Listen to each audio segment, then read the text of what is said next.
जय सीताराम। जय श्री सद्गुरु नारायण भगवान की।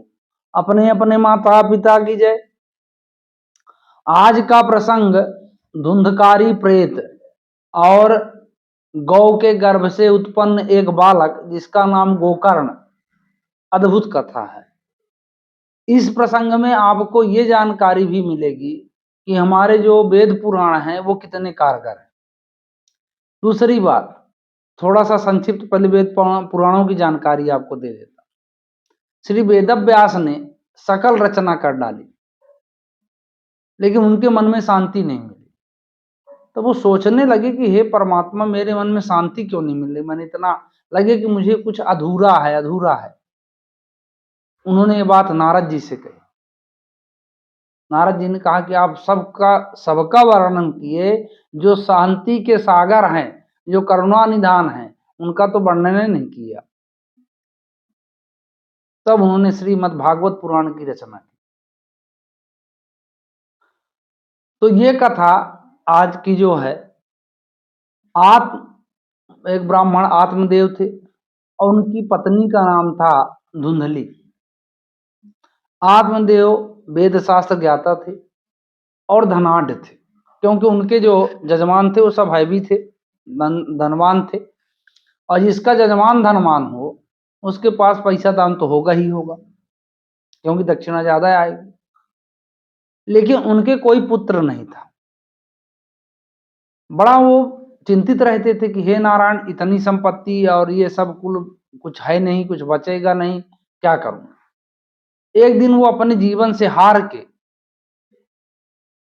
ये सोचे कि मैं आत्महत्या कर लूंगा। चल दिए। भगवान हमेशा जो भगवान का थोड़ा भी आश्रय लेता है उसकी किसी न किसी रूप में रक्षा करते हैं। आत्मदेव मरने के लिए चल दिए तो बीच में एक सन्यासी मिलते हैं और सन्यासी ने कहा, भाई कहाँ जा रहे हो आप। उन्होंने बताया कि ऐसी ऐसी समस्या है, अब मैं जा रहा हूं इस दुनिया से दूर। उन्होंने कहा, नहीं, ये कायरता है। अब मैंने तुम्हारे भाग्य को देख लिया है कि तुम्हारे इस जन्म छोड़ दो, 7 जन्म तक कोई पुत्र नहीं। मतलब 7 जन्म कोई पुत्र हो ही नहीं सकता। ये भी बात चैलेंज है। जब उन्होंने ये शब्द कह दिया कि मैंने तुम्हारे 7 जन्म को देख लिया, ब्राह्मण ने कहा कि आत्मदेव ने कहा कि अब कहीं नहीं मरना है, आपके सामने नहीं मरना है। अरे बाबा बोले कि अच्छा आदमी है यार, मैं ज्ञान बता रहा हूँ, मेरे से मुझे पाप ला दोगे यार। बोले कुछ भी हो। अब वो जो मरने को तैयार हो गए, सिर पटकने लगे अपना वहीं पास। न वो ब्राह्मण सन्यासी सोचे यार ये तो ब्रह्म हत्या लगवा देगा। तब उन्होंने एक अपने तप का एक फल प्रकट किया। उन्होंने दिया, बोला ले जाओ, अपनी पत्नी को दे देना, यथा उचित समय के बाद तुमको पुत्र रत्न की प्राप्ति होगी। अब समझिए बात को। विधि का विधान अटल है। विधि के विधान को बदला नहीं जा सकता किसी भी रूप, क्योंकि जन्म निश्चित है, मृत्यु निश्चित है और विवाह निश्चित है। 3 तो बिल्कुल ध्रुवांग सत्य है।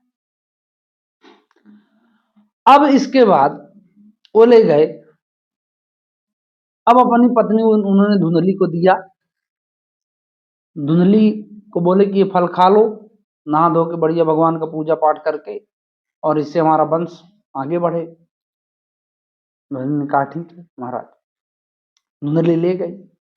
अब देखो, जब जो चीज होना नहीं होता तो क्या होता है। अब धुंधली के मन में विचार आने लगे। धुंधली ने सोचा, अरे क्या कोई फल खाने से बालक पैदा होगा।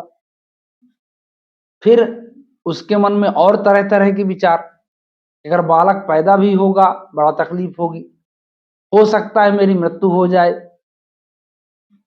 है ना। ये भी हो सकता है कि मैं जब से ये गर्भ में आ जाए तो वो मेरा भोजन कम हो जाए, कमजोरी आ जाएगी और तरह तरह के रोग व्याधि पकड़ सकती है, ना मरूं तो। फिर ये भी हो सकता है कि ये फल खाने से कहीं कुछ और रिएक्शन ना कर दे, ये बेकार है, इसको नहीं खाना चाहिए। और उसको ये भी डर था कि अगर आत्मदेव जी ने लाया है तो पुत्र तो होगा ही होगा। तब तो संजोग देखिए कि उसकी एक बहन वो गर्भवती थी, और वो गर्भवती थी और उसी समय गर्भवती होती है जब लगभग मतलब ये फल मतलब न कहिए सम विषम दिन रहे। ये इसको पता था धुंधली को। धुंधली ने एक दिमाग खेला, इस फल को मैं गाय को खिला देती हूँ। उसने ले जाके गाय को खिलाया और उस बहन को बुलाया अपने पास। उसने कहा, देख, तेरे पास धन नहीं है और मेरे पास धन की कोई कमी नहीं, और तुम्हारे पास बालक पहले से हैं और ये भी गर्भ में है, तो बालक हो या बालिका उससे मतलब नहीं है। मतलब कि है ये है कि इतने दिन बाद मुझे एक संतान चाहिए, तो तू ये संतान जब जन्म हो किसी भी प्रकार से मेरे पास पहुंचा दे चुपचाप, और मैं ऋषि को विश्वास दिला दूंगा कि मेरे गर्भ से पैदा हुआ। अब एक समस्या आएगी दुग्धपान की, तो मैं चुपचाप तुमको फिर सबके जाहिर में सेवा करने के बहाने बुला लूंगी, तो इसका तुम दूध पान कराए रखना, इसके बदले में आपको तुमको धन दो, धन मेरे पास खूब है। उस बहन ने कहा, ठीक है, कोई दिक्कत नहीं, कर लो जो करना है। अब धुंधली ने ऐसा ही किया, वो फल गाय को खिला दी और गौ माता वो गर्भणी हो गई।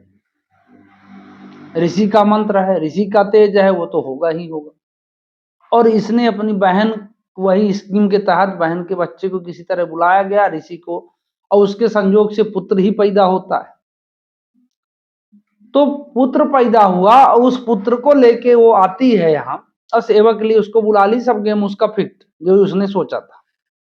अब नामकरण का नंबर आता है, तो आत्मदेव जी ने सोचा कि इसका नाम ब्रह्मदेव होना चाहिए। पर धुंधली ने कहा, नहीं, आपके नाम से थोड़ी नाम इसका चलेगा, मेरे नाम से दर्द मैंने सहा, पैदा मैंने किया, सब कुछ मैंने किया, और नाम आपका। ब्राह्मण ने कहा, कोई भी नाम रखा लो भाई। उसने कहा, मेरा नाम धुंधली है, तो इसका नाम धुंधकारी होगा। अब उसने उस बालक का नाम धुंधकारी रख दिया। अब कुछ समय बाद उस गौमाता के गर्भ से बालक का जन्म होता है, मतलब उसी समय समथिंग मान लीजिए। आत्मदेव बड़ा प्रसन्न, कह रहा अद्भुत बात है यार, इधर भी बालक उधर भी बालक। उन्होंने दोनों बालकों को पालना शुरू किया, शिक्षा दीक्षा शुरू हुई। तो नहीं कहते होनहार वीरवान के हो चीकने पात।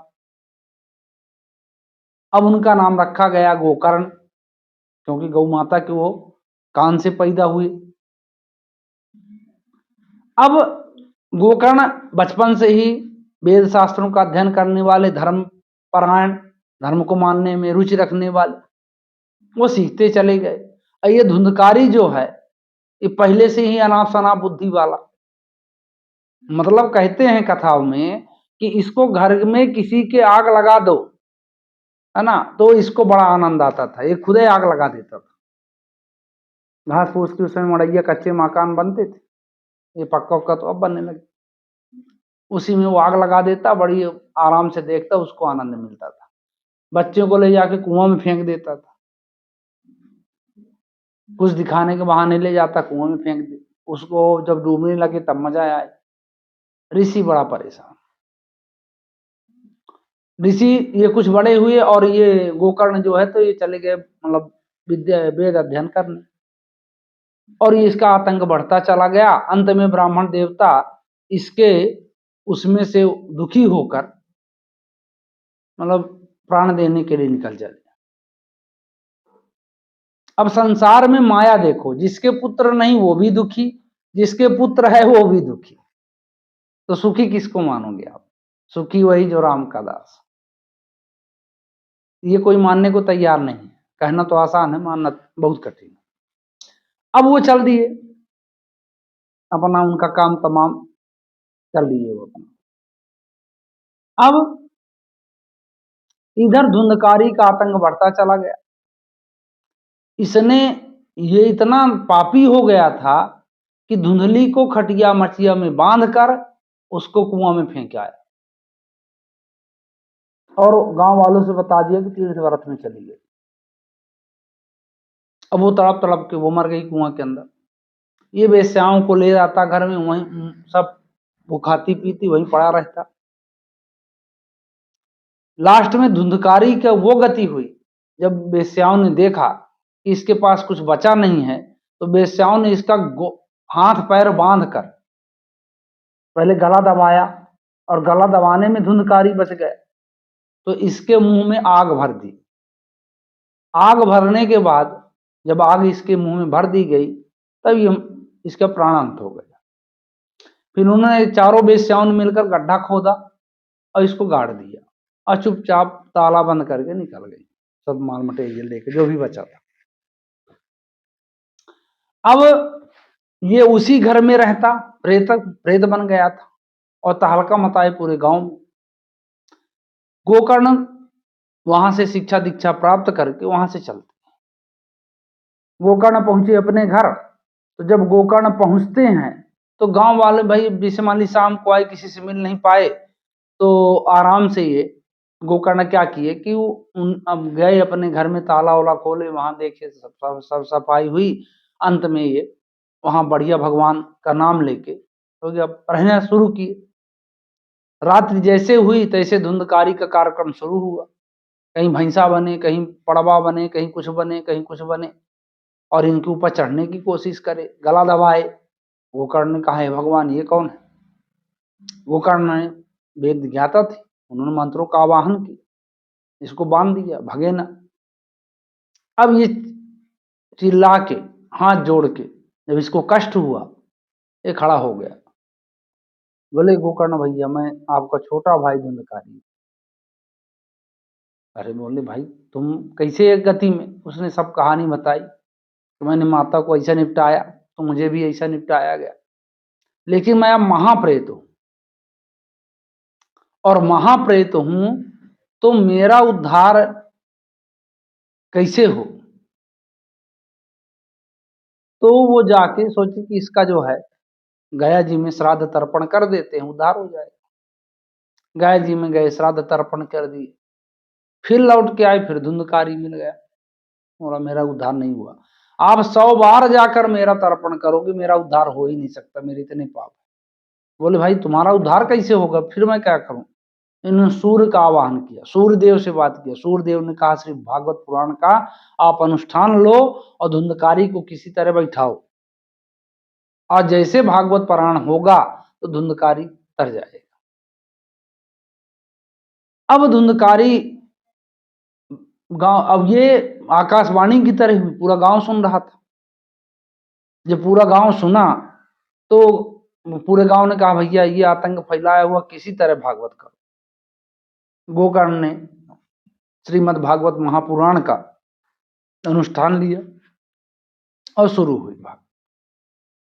अभी आज भी भागवत में आप जब देखोगे तो बांस में मतलब 7 नारियल बांधी जाती है, फाड़ के बांस को, उसमें वो धुंधकारी का स्थान आज भी दिया जाता है।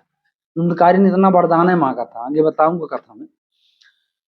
अब एक 8 पोर का बांस, मतलब पोर मतलब उसमें 8 गांठ थी, क्योंकि इसका आकार जो है वायु हो चुका था, और ये वायु कहीं स्थिर रह नहीं सकती। तो धुंधकारी क्या करे कि एक बांस के पोर में घुस जाए और उसी में स्थायी बैठा रहे, दिन भर भागवत कथा चले, दिन भर सुने।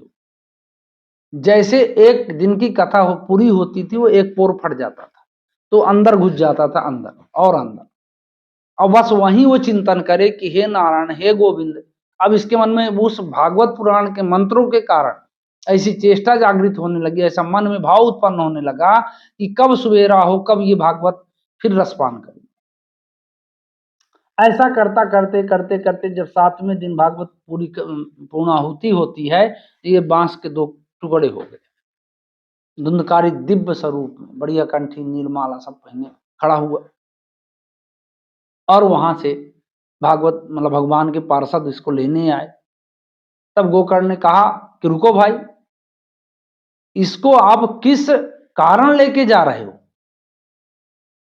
उन्होंने कहा कि इसने भागवत महापुराण का चिंतन मनन किया है, श्रवण किया है 7 दिन।